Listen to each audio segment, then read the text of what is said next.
Halo penonton setia Tita TV, saksikan terus program-program kami yang inspiratif, inovatif, dan juga seru hanya di Tita TV.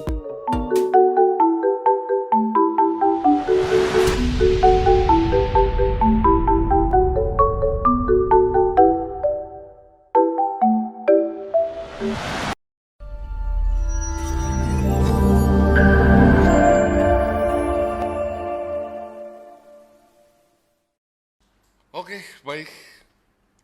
Kita kembali dengan kostum konsultasi seputar hukum. Kita tadi baru kesan break dengan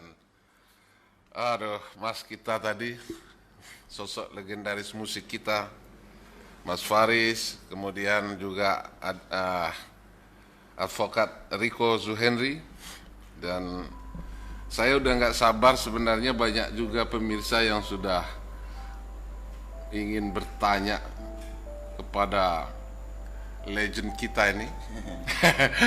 Karena saya lihat banyak sekali fans-fans yang Mas Faris di sini. Alhamdulillah, amin. Dan bahkan saya barusan dapat WA dari anak saya yang SMP, namanya Jalaluddin Muhammad Ranggasena itu. Dia sering sekali suka lagu Sakura, dia nyanyikan lagu Sakura, ya, dengan ala-ala anak zaman sekarang, ya. Gila, berarti luar biasa. Aransemen, terus nilai 40 tahun yang lalu, ya. Tapi anak-anak zaman baru, zaman sekekini-kinian pun suka lagu itu tuh. Betul, sekarang kan ada istilah city pop, ya. Oke. City pop itu kan dulu namanya pop kreatif gitu kan. Itu kan hanya nama-nama aja. Oke, berarti sesuatu yang diciptakan dari hati yang bening itu akan bisa dinikmati oleh seluruh zaman, ya. Saya sepakat itu. Kostum sepakat juga dengan itu. Oke, saya tidak lama. Saya ingin membacakan dari teman-teman pemirsa yang setia, sahabat-sahabat yang nggak pernah putus dengan mengikuti acara-acara kostum setiap minggunya. Ini datang dari Wilyayanti Trisukma dari Bedugul, Bali. Wih, Luar biasa, ya. gila. Di Bali. Ya. Jadi selamat siang Tirta Radio, halo kostum, Pak Raidin Anom dan musisi idola saya, Alhamdulillah. Kak Faris RM. Bagaimana kabarnya? Alhamdulillah. Alhamdulillah, alhamdulillah sehat, ya.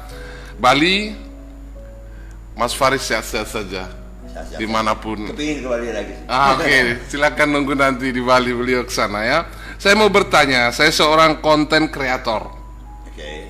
juga animator.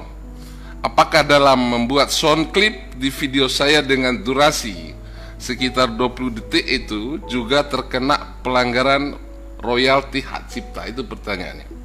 Oke, yang saya tahu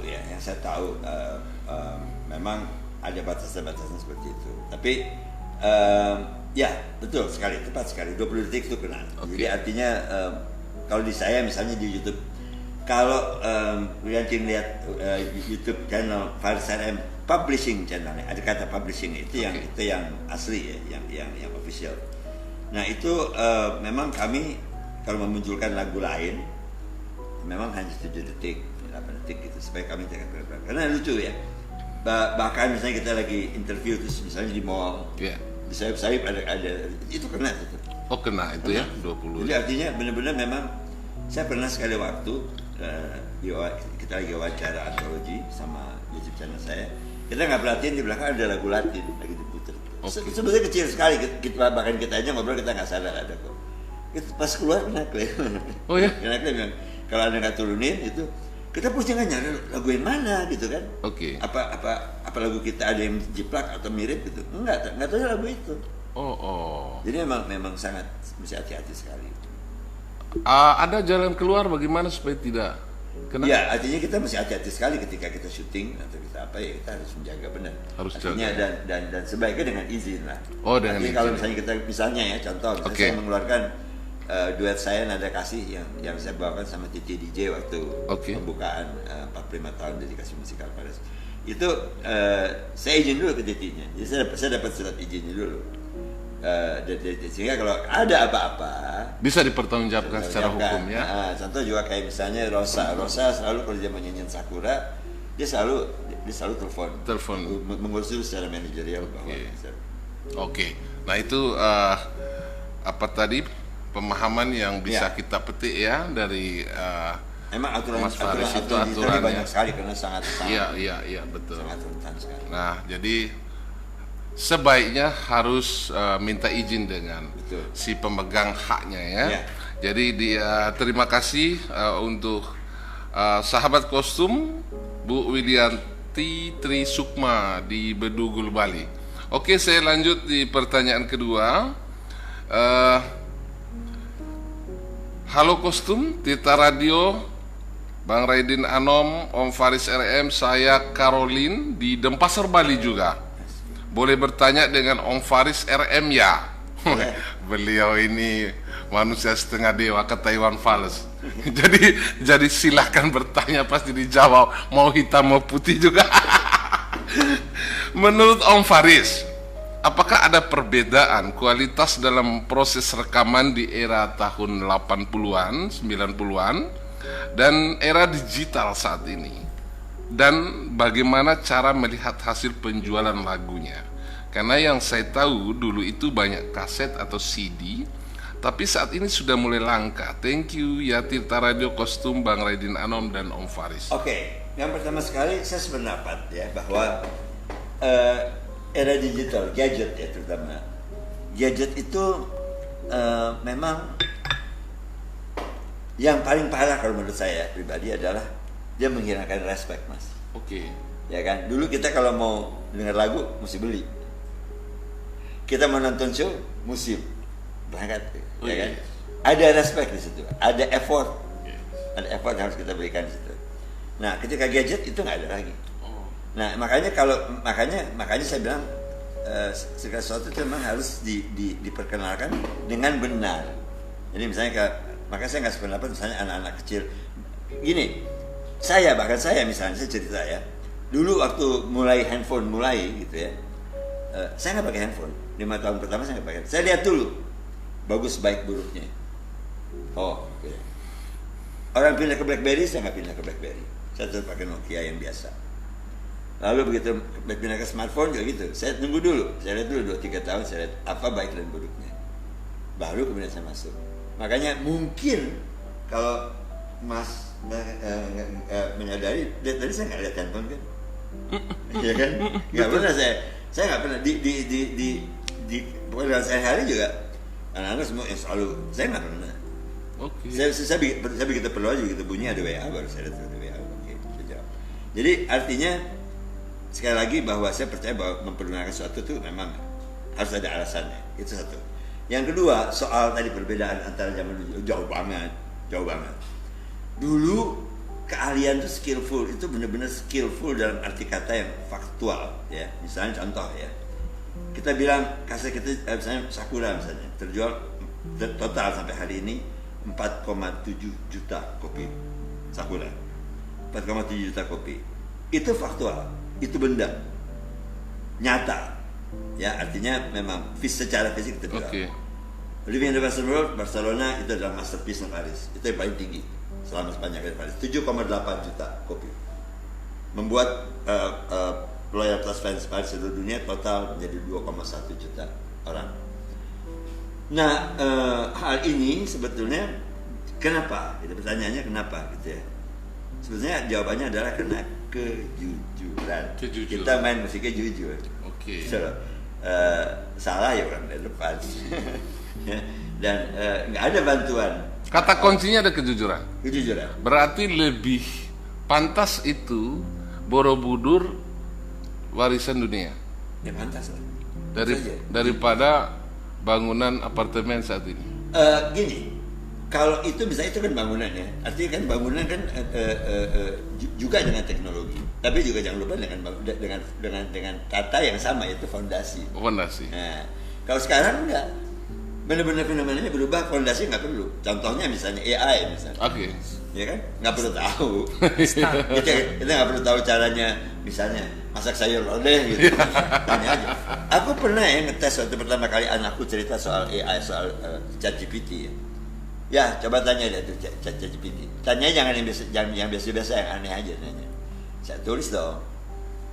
Bisa nggak tuliskan? Bisa nggak buatkan saya skripsi? Saya tuliskan skripsi tentang Paris-Salem 400 halaman 1 menit bos. Nah, nenek buyut yang saya nggak tahu namanya siapa aja dibacain gitu. Gila. Oh, ya? Itu luar biasa. Nah itu kan nggak perlu. Tahu. Nah ini yang harus hati-hati nih. Iya. Ya kan. Makanya ketika kita menerapkan satu teknologi, kita harus tahu. Contohnya misalnya, saya walaupun sekarang misalnya pakai digital misalnya, tapi cara kerja saya tetap analog. Menjadikan digital itu kayak pita aja gitu. Saya nggak mau ngulang. Misalnya saya main drum, saya tetap main drum. Dalam arti kata saya main drum di keyboard, tapi saya main drum. Jadi apa ya? Ya itu tadi jujur gitu. Karena masalahnya adalah bahwa ternyata kejujuran itu perlu. Artinya gini, misalnya kita dengar musik ya, terlalu perfect dia, jatuh di hitungan, nggak enak bos, nggak ada ruh di situ. Iya. Tapi kalau ada telat dikit, itu dia ininya. Itulah kejujuran. Contoh lain misalnya ya, saat mixing, kalau kita lagi bekerja, saat membuat, mau ngisi apa aja kita isi aja. Ya pada saat mixing saya menentukannya, ini nggak usah nih. Kenapa saya bilang nggak usah? Karena kita harus ingat, ini interaksi. Kita harus menyediakan tempat buat pendengar juga. Jadi kalau kita dengar misalnya Mas pernah dengar misalnya orang bilang, kalau gue nih gue isin, berarti kena dia. Kena dia interaksinya. Gitu. Berarti nilai kejujuran itu harus sesuai dengan apa yang ada, tanpa harus diada-adain. Harus diada-adain. Nah, saya mewakili pikiran pemirsa. Akhir-akhir ini mengatakan bahwa rohnya lagu era 80-an itu masih hidup sampai sekarang, bahkan mampu membunuh lagu-lagu yang baru-baru sekarang. Kuncinya satu, kita ngomong dari hal yang paling gampang aja, syair. Syair zaman sekarang itu terlalu verbal. Dia ngomong seperti ngomong gitu. Padahal yang namanya musik, seperti juga kenapa radio tidak pernah bisa mengalahkan teknologi itu. Ya, radio selalu menang. TV ditinggalin. TV sekarang ngambil cuma 37% pemirsa mungkin. Tapi radio tetap yang bagus. Kalau radio yang bagus tetap bagus. Bahkan jadi streaming, jadi segala macam. Kenapa? Karena gini, karena radio dia ada imajinasinya. Kita nggak tahu muka penyiar kan. Iya. Nah, sama di musik juga begitu gitu. Jadi artinya karena syair zaman dulu tuh larger than life. Contohnya mau bilang, lu ngebohongin diri lu sendiri itu susah loh. Menipu sanubari tak semudah kusangka. Seolah-olah gimana gitu. Menipu sanubari lebih berat dari menipu alam ini kan? Itu satu contoh aja gitu. Bahwa kita membangun imajinasi orang. Tapi kalau kita ngomong misalnya sekarang misalnya kau putuskan cintaku, verbal banget gitu. Ya kan? Ya gitu kan. Kita kan bisa dong olah aja, mau mengolah, mau itu aja gitu. Kalau menurut saya itu salah satu. Itu ya salah satunya ya. Pemirsa, terima kasih pertanyaan tadi ya. Yang kedua dari Denpasar, Bu Caroline, sampai Mas Faris sampai ke ujung-ujung tuh menjelaskannya luar biasa ya. Nah, ini pertanyaan terakhir ya. Ridwan di Bekasi ingin bertanya bagaimana untuk mendaftarkan karya-karya saya. Dan apakah ada biaya yang harus dikeluarkan setiap bulannya untuk Mas Faris? Maksudnya karya-karya dia nih ya? Iya. Didaftarkan kemana maksudnya? Didaftarkan ke Haki mungkin ya? Ya. Jadi artinya kita yang pertama sebetulnya tidak ada keharusan untuk itu. Itu pertama. Tidak ada keharusan untuk mendaftarkan itu.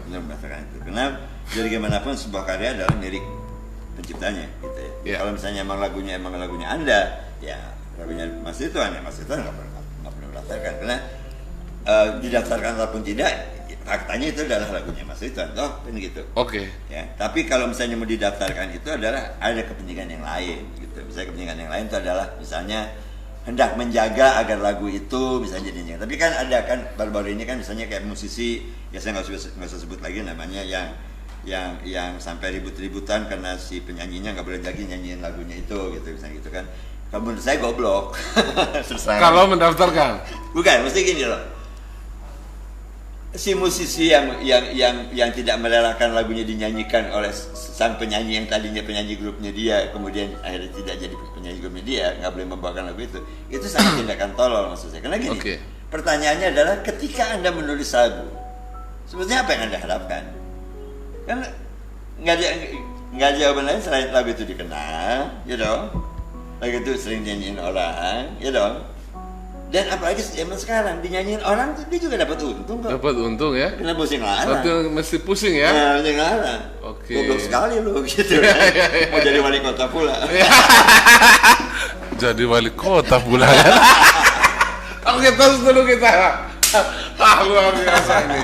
Oke, saya memang dan mungkin pemirsa juga nunggu lagu-lagu yang luar biasa. Tapi sebelumnya saya ingin kedua narasumber ini memberikan nanti closing statement-nya terkait bagaimana memberikan pesan-pesan yang betul-betul nikmat itu, baik dalam hidup maupun dalam dalam mempertahankan karya-karyanya sampai nanti kita ditutup usia.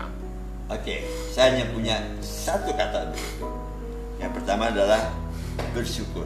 Ya. Bersyukur itu kelihatannya sebuah kata yang sederhana ya. Tapi bersyukur itu berat sekali loh. Oke. Ya, artinya kita nggak mudah bersyukur karena manusia pada dasarnya selalu ingin lebih, ya, selalu ingin. Udah dapat ini tidak puas, tidak puas, ya. Lupa bersyukur gitu. Bahwa bersyukur itu penting, karena bersyukur itu dengan bersyukur itu sebetulnya kita mengukur diri kita sendiri apa yang sudah kita dapat dari Allah dan apakah yang sudah kita dapat itu sudah kita juga kita manfaatkan sesuai manfaat dan amanahnya. Gitu. Jadi pertama bersyukur, ya itu yang pertama. Yang kedua adalah terus berupaya. Tapi juga berserah diri. Artinya berupaya berserah diri itu banyak orang bilang apa sih bedanya berserah diri sama pasrah? Oh kalau pasrah tuh nggak ngapa-ngapain. Tapi kalau berserah diri itu kita berupaya. Tetap berusaha. Tapi hasilnya kita serahkan pada yang kuasa ya. Luar biasa, tepuk tangan saya. Luar biasa. Ini kalau sesepuh yang mengatakan tuh masuknya sampai ke lubuk hati tuh. Sebab pesan itu sederhana namun mengandung arti yang dalam. Terima kasih, luar biasa Mas Faris. Sisi hukum, sisi perlindungan maupun dari kacamata Riko terkait tadi kita petik buahnya tadi adalah banyak karya-karya atau banyak musisi-musisi kita yang mengharumkan dan menghibur seluruh rakyat Indonesia. Mesti negara secara perintah konstitusi bagaimana untuk melindungi segenap hidup daripada rakyat Indonesia di bawah payung hukum yang sudah ditetapkan di dalam ketetapan lembaran negara kita di Indonesia ini.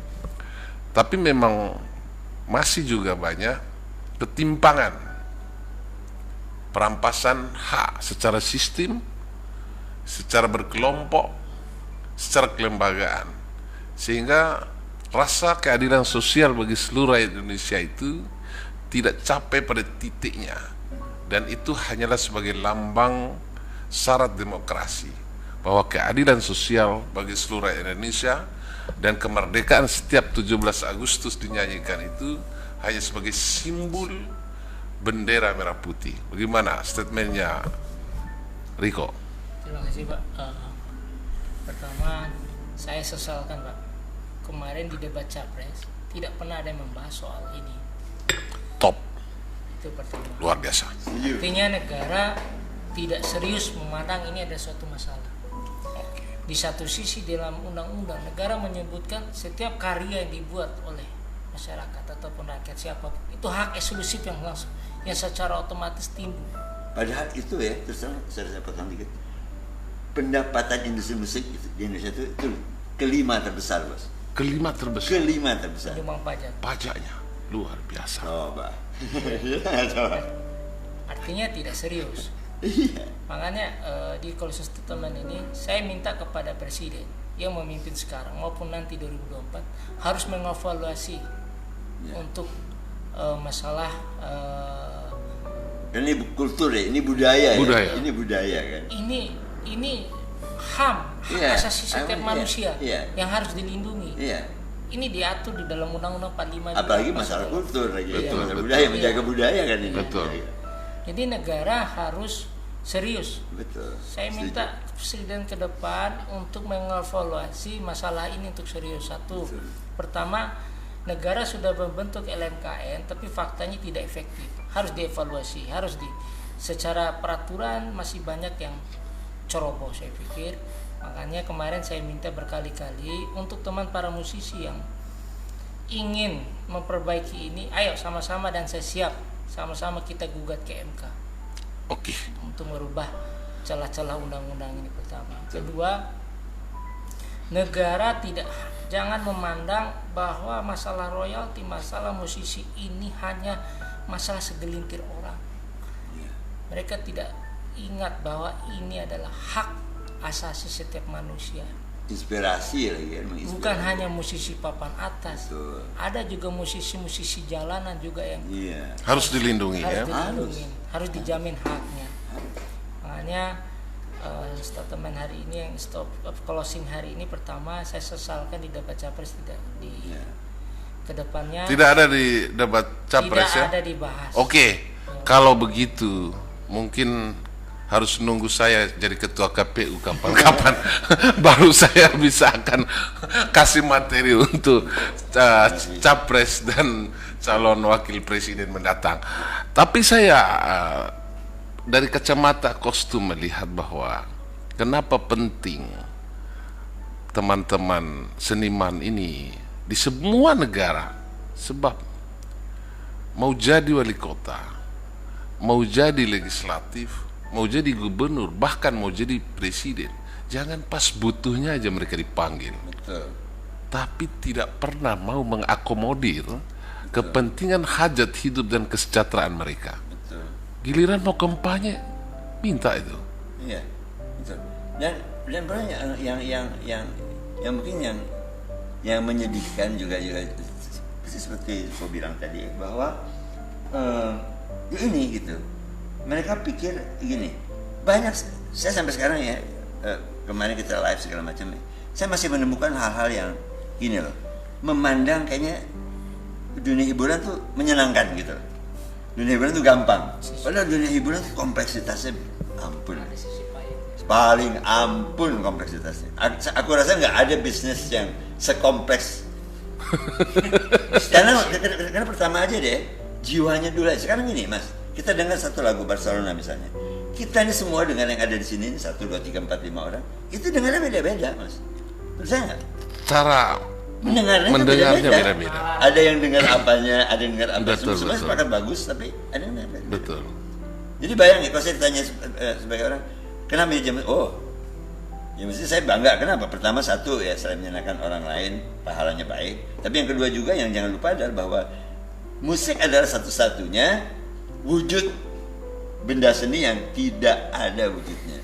Dia hanya komprehensinya hanya ada ketika itu bunyi. Misalnya dengar Barcelona di mobil sambil nyetir, nonton konsernya, dengar di rumah mau tidur, itu bedanya banyak. Lagunya sama. Oke. Iya kan? Benar nggak? Benar. Setuju nggak? Setuju, sangat Iya kan? setuju. Nah jadi benar-benar kau bilang gitu. Bagaimana benda seberharga itu, sekompleks itu, terus nggak dianggap gitu loh. Membentuk masyarakat, membentuk interpretasi, membentuk pemikiran, membangun cakrawala pemikiran. Ini nggak ada. Gitu loh. untuk pemerintah, mudah-mudahan ini mendengarkan bahwa sekalipun teman-teman musisi adalah barang mainan, tapi tolong jangan dipermainkan.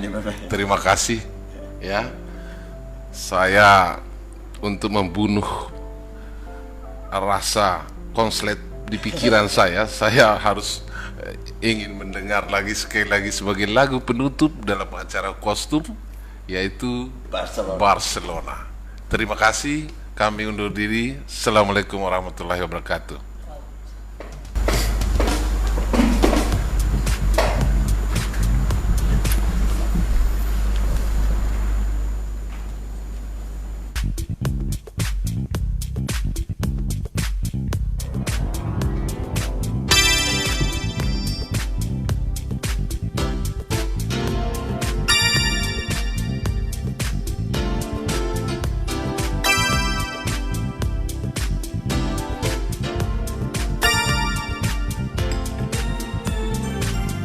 Gemerlap kesak kota, seolah getar flamenco mengalun jiwa.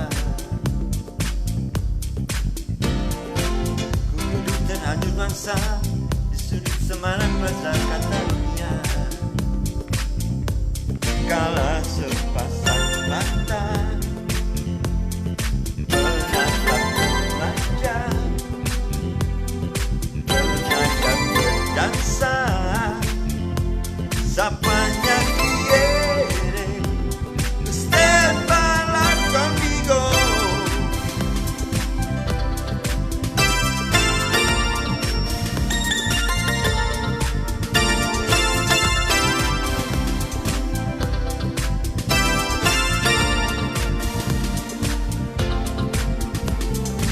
Quiere darme su derecho, señorita, ku ingin kau ajak serta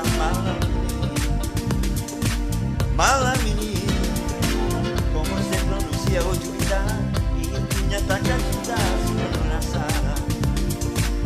Mungkin esok kau pergi, tapi berjanji pasti kembali untuk cinta yang tertinggal di jantung Barcelona. Peluklah diriku bersama penuh cinta, sebagai pengikat ku ingatkan selalu cintaku di Barcelona.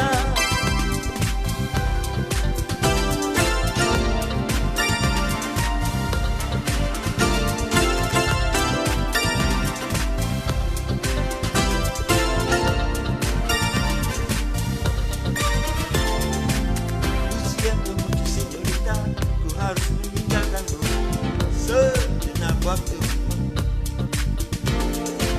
Hapuslah matamu ini, dua hati tak terpadu, satu janji. Oh, usaikan cerita malam yang tersisa, tak kuasa lagi untuk menunda waktu hidupku bersamamu. Pergilah diriku kasih malam ini, angannya tergoda resah, semakin gelisah melupakan fajar tiba. Oh,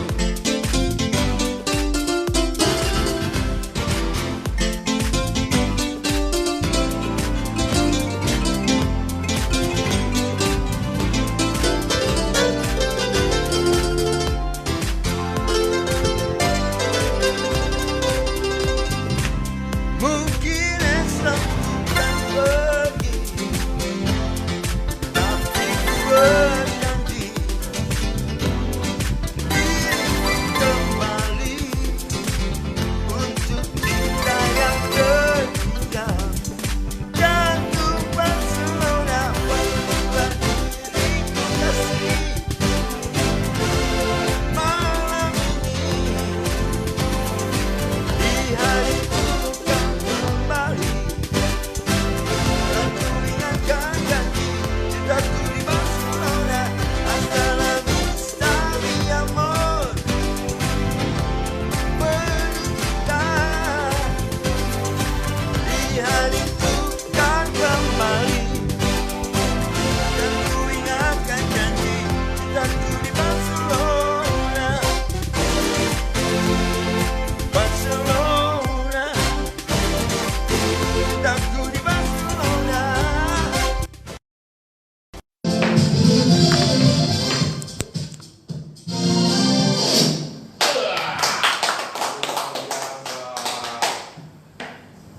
Thank you. Makasih banyak.